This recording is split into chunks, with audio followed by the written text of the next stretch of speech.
তো আজি আমি ক্লাস 9 অনুশীলনী 2.4 4 নম্বৰত উৎপাদক বিশ্লেষণ কৰা আছে তাৰে প্ৰথম অংকটো আজি সলভ কৰিম। ইয়াত প্ৰথম আছে 12x² - 7x + 1 এটো আছে। এইবিলাক উৎপাদক বিশ্লেষণ কৰাৰ নিয়মসমূহ এনেকুৱা।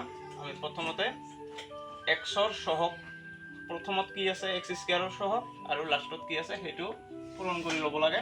প্ৰথমতে x² ৰ সহগ 12 আছে, গতিকে ইয়াত 12 লিখিম ইনটু 1, লাষ্টত 1 আছে, এই দুটাকে পূৰণ কৰিম। পূৰণ কৰিলে হয় 12।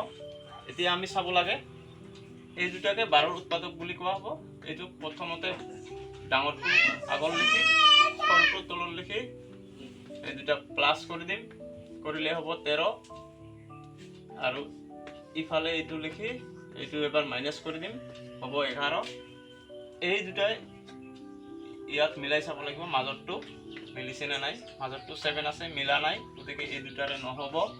আৰু আমি 12 আৰু অন্য উৎপাদক বিলাকো চাব লাগিব। 4 3 গুণ 12 লিখা যায়, গতিকে 4 আৰু 3 পূৰণ কৰিলে 12 হ'ব। গতিকে এই দুটাও এবাৰ আমি প্লাস এবাৰ মাইনাস কৰিলে মিডলটো পাই যাম।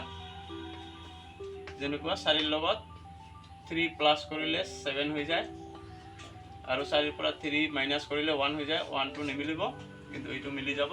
7 হৈছে, মিলি গৈছে আমাৰ। গতিকে আমি এনেকৈ লিখিম, এইটো ফাৰ্ষ্টত 12x² টো এনেকৈ থাকি যাওক, মাইনাস এই দুটা প্লাস কৰি হৈছে, গতিকে ইয়াত প্লাস লিখিম 4 + 3 * x + 1 এনেকৈ লিখিম। তাৰপিছত আমি এইটো 12x² এনেকৈ থাকক, এইটো মাইনাসেৰে পূৰণ হৈ আছে, গতিকে 4 ৰ আগত ব্ৰেকেট দিয়া মানে এইটো ব্ৰেকেটৰ ভিতৰত আছে। 4 ৰ আগত একো চিন নাই মানে প্লাস চিন আছে, গতিকে প্লাসে মাইনাসে এইটো পূৰণ কৰিলে হৈ যাব প্লাস মাইনাসে -4 আৰু একেলগে x পূৰণ হৈ আছে, গতিকে 4x। আকৌ ইফালে প্লাস মাইনাস মাইনাস লিখা যাব 3 * x 3x লিখা যাব +1। এতিয়া আমি সহজ কৰাৰ কাৰণে জোড়া পাতি লম, এই দুটা জোড়া পাতি লম, এই দুটা জোড়া পাতি লম। ইয়াত দেখা কৈছে x² ৰ সহগ 12 আছে, ইয়াত x ৰ সহগ 4 আছে। এই দুটাতে কি কি বস্তু একে আছে আমি উলাই লম। 12 আমি এটা এনেকুৱা আইডিয়া কৰিব লাগিব কিহেৰে 12 হয়, যে মিলা বস্তুৰ কিটা। যেনেকুৱা 12 ইয়াত লিখি ললো, তাৰ ইফালে 4 আছে, এইটো 4 লিখি ললো, ইকুৱেল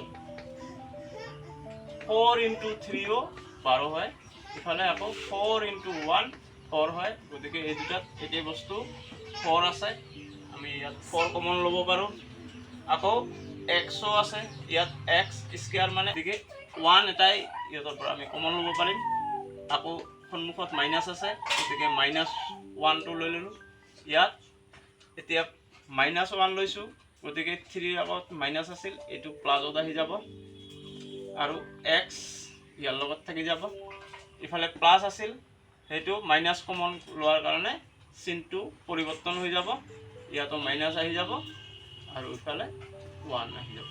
ফিৰ এগেইন আমি আকৌ জোড়া পাতি লম, এই দুটা জোড়া, এই দুটা জোড়া, এই দুটা জোড়াৰ পৰা 3x - 1 3x - 1 একে আছে, এই দুটাকে কমন লম, গতিকে 3x - 1।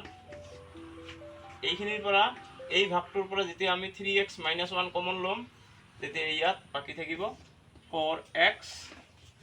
আকৌ এই ভাগটোৰ পৰা যেতিয়া 3x - 1 কমন লম, ইয়াত বাকি থাকিব -1। গতিকে এইখিনিয়ে হ'ল এই সব কৰা। আশা কৰোঁ বুজি পাইছা।